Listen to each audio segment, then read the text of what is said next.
morning, or depending on when you're watching this, good afternoon, good evening, or good night. My name's Ross, and as always, told out of Voice of Radio. So today, we're going to be taking a little bit of a look at a deck which wasn't supposed to be good anymore, but is apparently good now. Which I suppose is quite nice. It's all based around the non-GX, or as I like to call it, Baby Blacephalon. When this came out in Unbroken Bonds, it was a very hyped card. It was one that a lot of people thought was going to be really, really good. It had an awful lot of potential, and then nothing. Kind of disappeared off the map. Well, it's gone and got a 12th place finish at a regional over in Knoxville, which not for nothing had almost 800 players. So I think it might be time to take another look at this deck and start taking it a little bit more seriously.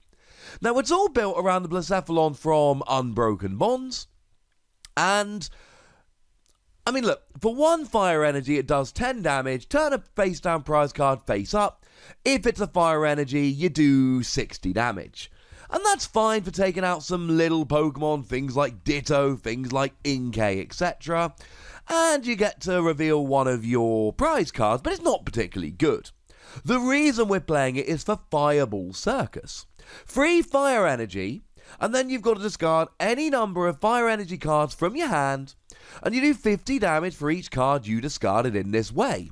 Now, I'll be honest with you, I never thought this Blacephalon was particularly good, and the reason, very simply, was you've got to have free energy on Blacephalon in order to use the attack. Then you've got to have a whole bunch of energy in your hand. So take something like a Pikachu and Zekrom, yeah, you can get a one-hit KO. As long as you've got free energy on a Blacephalon and 5 energy in your hand, you're golden. Something like a Reshiram and Charizard, or indeed pretty much any other Tag Team GX. Again, you can get the one-hit KO, just so long as you've got 6 energy in hand that you're willing to discard. And that is in addition to the free energy on it. And that's what makes me a little bit worried. And the other thing is, right, you got 120 HP, so it's not exactly like you're going to last for ages. You're going to get KO'd pretty quickly, and then have to get free energy on a new Blacephalon with all the energy in your hand.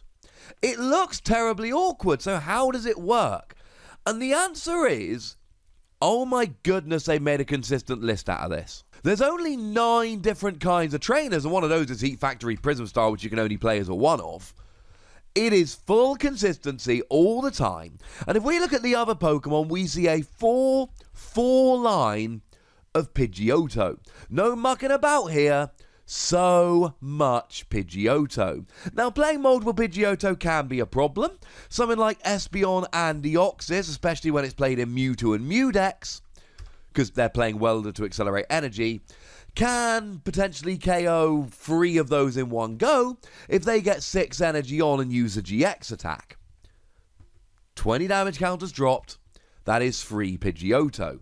Similarly, an Ultra Necrozma deck can wait until there are 6 remaining prize cards or fewer between both players, and then use a GX attack, which does 60 damage to each of your bench Pokemon, but it actually places damage counters. And you'll notice that this deck doesn't even play the Mew from Unbroken Bonds, but honestly the biggest issues are Espeon and Deoxys and Ultra Necrozma, and they drop damage counters, they don't do damage, so Mew wouldn't protect you anyway. So I have my reservations about the deck. I have my reservations about how much energy you need both on Blacephalon and in your hand, and I have reservations about a couple of Pokemon that see a not insignificant amount of play that could really come along and hurt you here. But then again, you've got 4 Pidgeotto.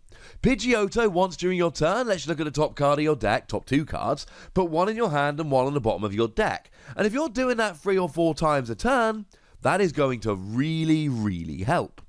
What we also see here is 3 copies of Jirachi. Jirachi has been the Pokemon lately that's been giving us all this consistency.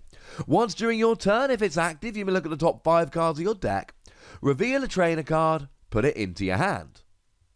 And then you go to sleep, but use a skateboard to both give yourself free retreat and let you retreat while you are asleep. And then you're golden. And between the multiple Jirachi and the multiple Pidgeotto here, you've actually got the consistency that you need to potentially make this work. Now, there are a couple of other cards we see here in terms of Pokemon. We do see a single Heatran GX very much as a tech. Remember that when it goes from the bench into the active, you may move as many fire energy from your other Pokemon as you like onto it. And then for 1 fire energy minimum, you do 50 damage for each fire energy attached to it. So this is just once during the game, big GX attack. If you've got, say, 5 energy on the field total, and a Pikachu and Zekrom facing you down, or 6 energy and other tag team GXs, play Heatran, move it into the active, move all the energy over, use your GX attack to get a big one-hit KO. No, you don't really want to be using a GX in a largely non-GX deck, but remember, it only gives up 2 prizes, you should be using this to take down a tag team that gives up 3 prizes, and then you're absolutely fine here. And finally, 1 Victini Prism Star. I have long been saying, pretty much since it came out, that every fire deck should have 1 Victini Prism Star. For 2 fire energy, bearing in mind Welder is a thing, you do 20 damage for each basic energy in your discard pile, and then shuffle those cards back into your deck. So if you've got, say, 12 fire energy in the discard, that's a 1-hit KO on Pikachu and Zekrom. If you've got all 14 of your energy in the discard, well, that can't possibly happen because you'd have no energy on Victini. So it's unlikely you're going to be getting a tag team GX KO with this. Like I say, you'd be looking at a 241 like Pikachu and Zekrom, and then you would literally have to have 2 on Victini and the other 12 in your discard. Possible, but awkward. But against GXs, where you need, say, 9 or 10 in a discard, this is far, far more doable. We like Victini. Plus, as a 2 energy attacker rather than a 3 energy attacker, it can make a difference. Now, in terms of the trainers here, we've already mentioned Welder. It's a supporter card. You attach 2 fire energy from your hand, draw 3 cards. It is phenomenal. It makes fire decks better. It is the main engine by which this deck functions. But we also see 4 Professor Round's Lecture, and this is something we expect to see when we're playing a whole bunch of Pidgeotto. You see, Pidgeotto is a stage 1, but it has 60 HP.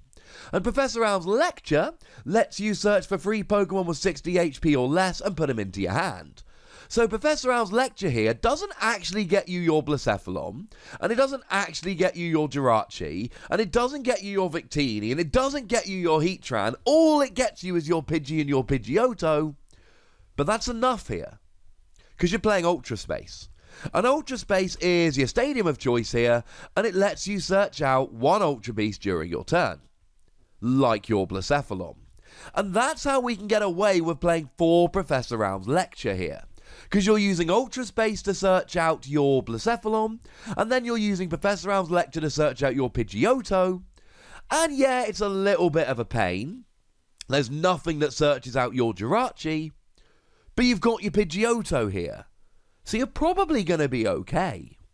And that is it in terms of supporters. We've got 4 Welder, 4 Professor Round's Lecture, and that, ladies and gentlemen, is your lot. But we do play a full 4 copies of Pokegear 3.0, which lets you look at the top 7 cards of your deck, find a supporter, put it into your hand, allows you to find which of those 2 supporters you want on any given turn.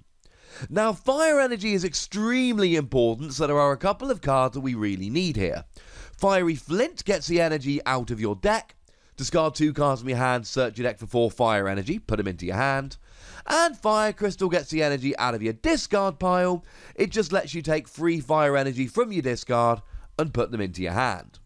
And those 2 cards together get you the fire energy into your hand, whether it's in the deck or the discard pile.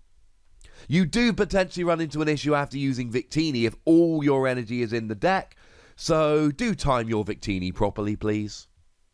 And then other than that, we've got 4 Custom Catcher, which is a given in every deck at the moment, unless they've got something like Ninetales. You need Gusting, you need to be able to drag Pokemon off the bench and KO them. That's where Custom Catcher comes in. 2 Escape Board, as we previously mentioned, for Victini. And a single Heat Factory Prism Star, because it lets you discard a fire energy from your hand and draw 3 cards. It's an extra little draw card that you need in a deck like this. And between the Heat Factory and the Pidgeotto and the Jirachi and the Welder, you actually have everything that you need here to go ahead and set up. This deck still makes me nervous, don't get me wrong. But I think it can work, and it definitely can work. You got 12 plays out of 800 people. It is a really good deck. I, for a long time, wasn't buying it. I didn't think it was good enough, but it certainly looks like I might have been a little bit wrong. But I'd like to know what you think about it, so let me know in the comment section. Go nuts! Be nice. And then make sure you like this video, subscribe to this channel, follow me on Twitter at TheWassy, and Twitch for some live action at twitch.tv/PTCGRadio. If you want to support the channel, get some bonus podcasts and all that, head on over to patreon.com/PTCGRadio, where you can do exactly that. And please do make sure you're checking out youtube.com/WassyPlays, where we talk about a whole bunch of games that don't even have any Pokemon in. But by far the most important thing, as always, look after yourselves till next time, would you? Thank you very much for watching. My name's Ross, and you've been watching PTCG Radio.